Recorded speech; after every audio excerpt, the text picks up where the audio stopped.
Bismillahirrahmanirrahim. Assalamualaikum warahmatullahi wabarakatuh. Alhamdulillah. Alhamdulillahilladzi hadana lihada wa ma kunna linahtadiya laula an hadanallah. Asyhadu an la ilaha illallah wa asyhadu anna sayyidana Muhammadan abduhu wa rasuluh. Allahumma shalli wa sallim ala sayyidina Muhammadin mittahi babi rahmatillah adada ma fi ilmillah. Salatan wa salaman daimaini bidawami mulkillah wa ala alihi wa sahbihi wa mawalah. La hawla wa la quwwata illa billah. Amma ba'du.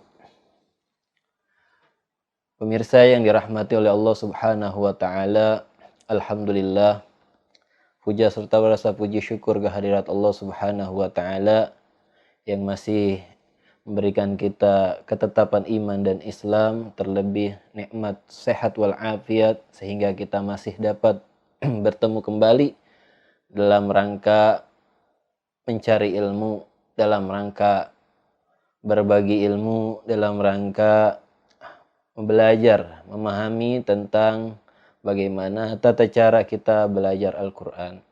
Alhamdulillah, kenikmatan yang besar yang Allah berikan kepada kita masih diberikan sehat wal afiat, sehingga kita masih dapat berjumpa kembali dalam rangka belajar ilmu tajwid untuk menjadikan kita bisa menjadi lebih baik dalam membaca Al-Quran.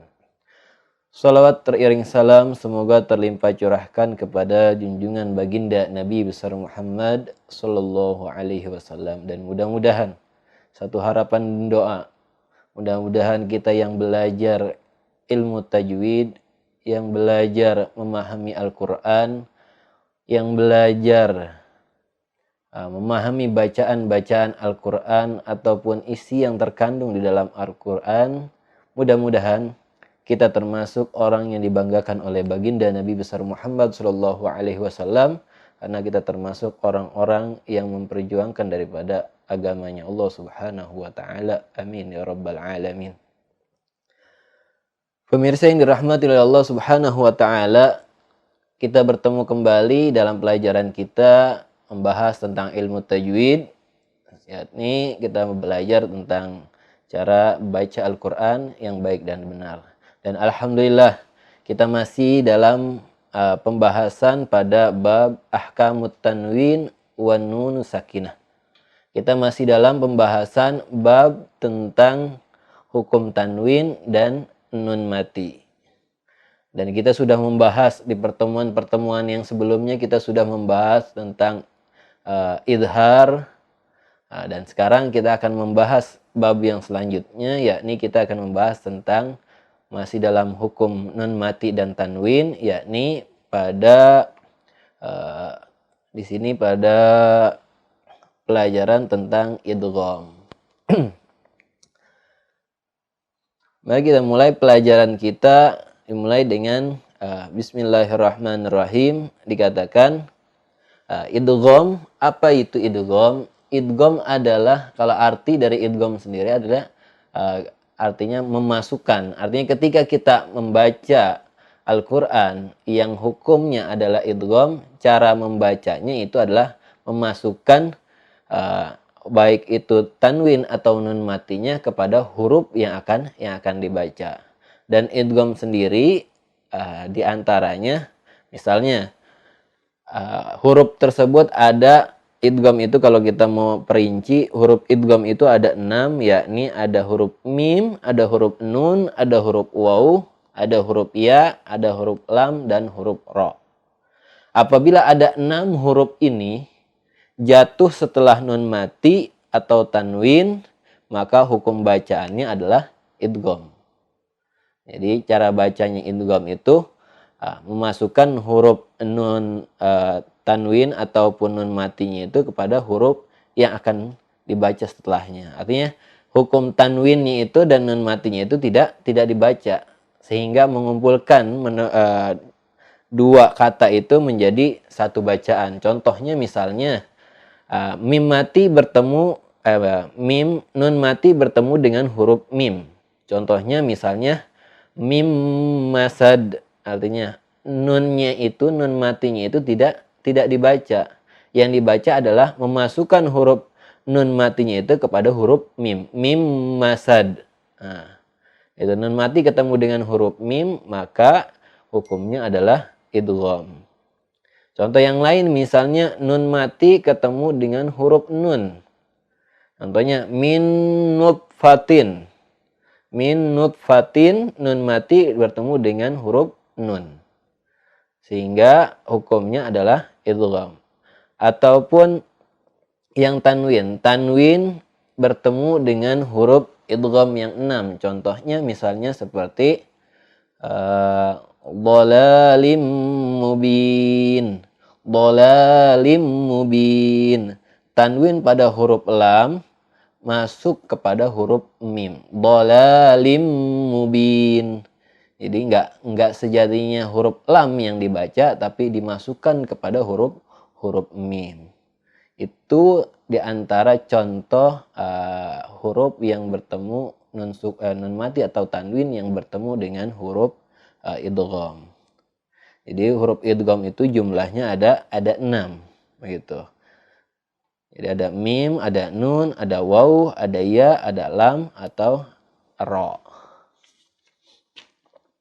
Nah, idgham idgham sendiri sebenarnya idgham itu dibagi atas 2 bagian.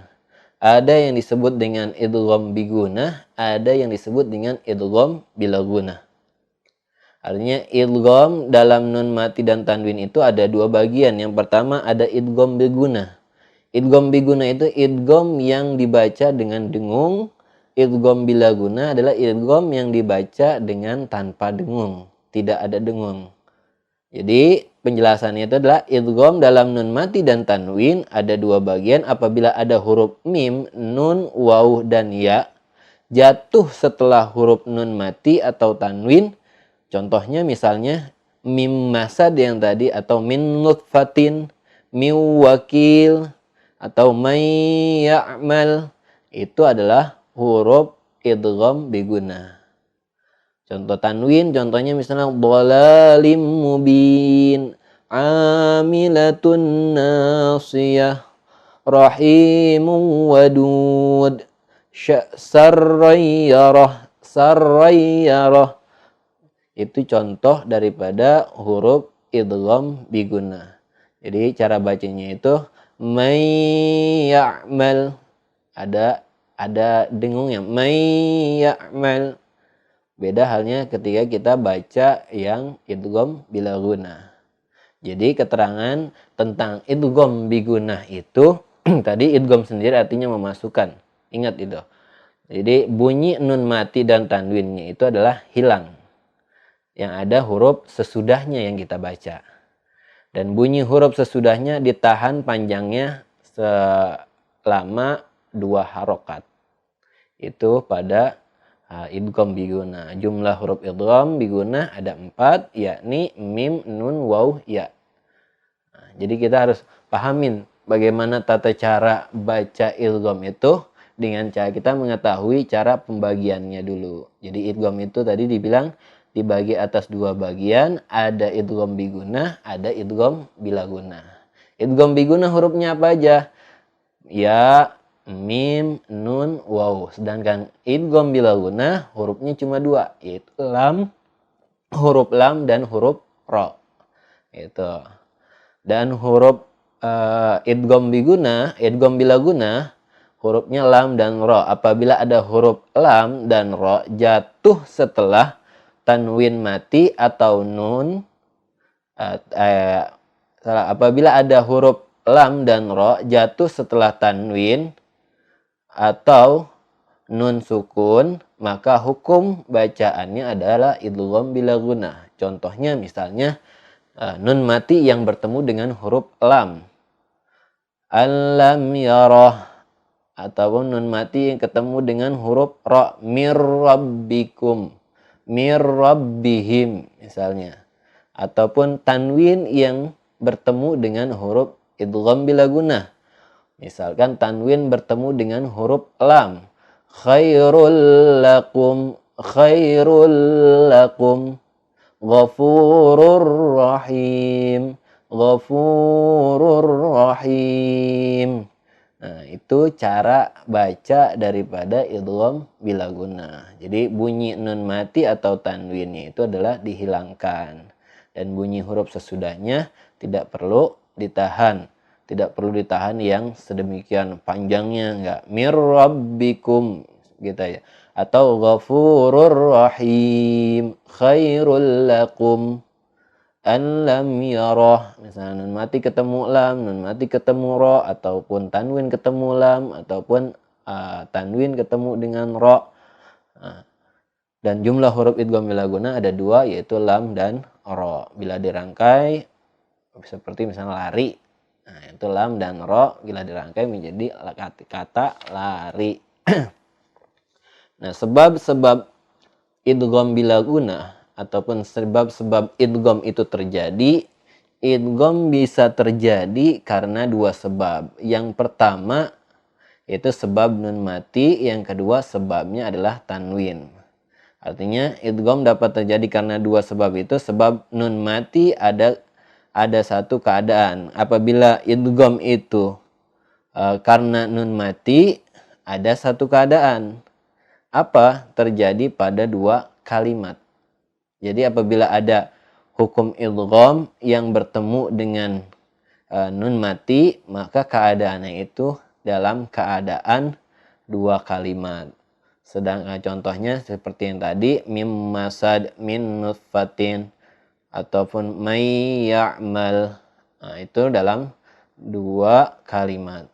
Sebab kedua, sebab tanwin, ada satu keadaan di mana terjadinya idgham, terjadi pada dua kalimat. Yang pertama, contohnya rahimun wadud sarrayyarah yaumum majmu' gitu, ataupun khairul lakum. Apabila waw dan ya jatuh setelah nun mati dan terjadi dalam satu kata, maka hukum bacaan idgham tapi adalah izhar. Contohnya misalnya ada kata-kata yang sebenarnya kalau dia merujuk pada huruf idgham maka hukumnya idgham. Tapi cara bacanya tidak memakai hukum idgham. Contohnya misalnya dunya. Misalnya dunia, kalimat dunia. Kalimat dunia itu tidak kita baca secara hukum idgham. Kalau kita baca secara hukum idgham, kita cara bacanya adalah duyya. Tapi cara baca kalimat tersebut dengan cara baca hukum idhar. Dunya, nun mati ketemu dengan huruf ya, seperti itu. Atau kalimat kinwanun, nun mati ketemu waw. Gitu, terjadi dalam satu kalimat. Maka hukum bacaannya adalah idgham karena dia terjadi pada satu kalimat. Nah, itu adalah sedikit gambaran tentang hukum idgham. Jadi kita ambil sedikit. Jadi idgham itu terbagi dua, ada idgham biguna dan idgham bilaguna. Idgham biguna hurufnya ada 4, idgham bilaguna ada 2 hurufnya. Yaitu huruf idgham biguna ya, mim, nun, waw. Dan huruf idgham bilaguna hurufnya adalah lam dan ro. Artinya semua apabila ada hukum nun mati atau tanwin bertemu dengan 6 huruf baik idgham biguna atau idgham bilaguna, maka tadi seperti yang dijelaskan cara bacanya seperti itu. Nah, mungkin itu sedikit yang bisa kami paparkan tentang bagaimana hukum idgham. Mudah-mudahan kita diberikan pemahaman dalam memahami hukum idgham yang terkandung di dalam Al-Quran. Mungkin itu yang bisa kami sampaikan, kurang lebihnya mohon maaf. Apabila ada kesalahan, wallahul muwaffiq ila aqwamit thoriq. Wassalamualaikum warahmatullahi wabarakatuh.